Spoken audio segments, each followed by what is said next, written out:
El día de hoy quiero mostrarte este teclado mecánico de switch rojo que cuenta con 104 teclas.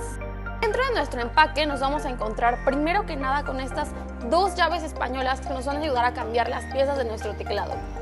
Al igual que, como les comenté, es de switch rojo y cuenta con dos repuestos de switch.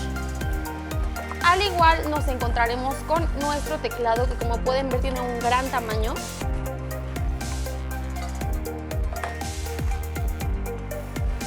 Con nuestro manual de usuario para que podamos aprovechar al máximo todo nuestro teclado.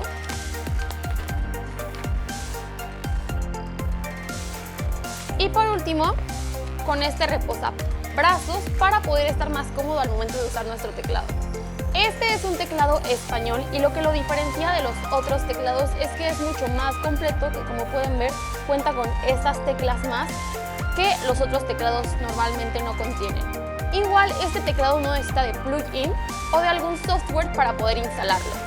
Como les comenté, este teclado cuenta con un switch rojo que, como lo pueden ver aquí, y este switch nos ayuda a tener una respuesta más inmediata y es anti-ghost. Para remover de una forma muy sencilla, lo único que necesitas es tomar tus pinzas y quitarlo de este modo, para posteriormente poner tu switch de repuesto si es que se te llega a descomponer o algo sucede. Como les comenté, igual cuenta con su reposabrazos para que sea mucho más cómodo al momento de usar tu teclado. Este te ayuda a evitar la fatiga y el cansancio al momento de estar muchas horas en tu computadora.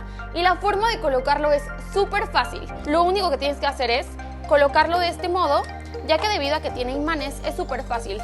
Solamente con acercarlo un poco, tu reposabrazos ya estará totalmente puesto. Al igual, nuestro teclado cuenta con su cable, ya que es alámbrico y cuenta con una entrada USB. Y si crees que esto es poco, nuestro teclado cuenta con luz lateral LED, RGB y retroiluminación LED en el teclado. Cuenta con 8 diferentes modos de patrones que los puedes activar seleccionando FN y del número 1 al 8.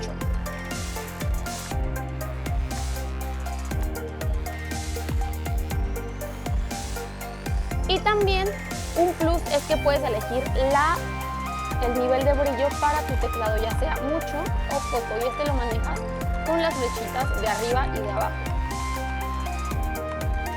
Al igual cuenta con 9 modos de retroiluminación que lo activa seleccionando FN e insertar. Tienes que saber que este teclado es compatible con Mac y Windows. Cuéntame qué te pareció este producto. Yo soy Shana y nos vemos en el próximo video.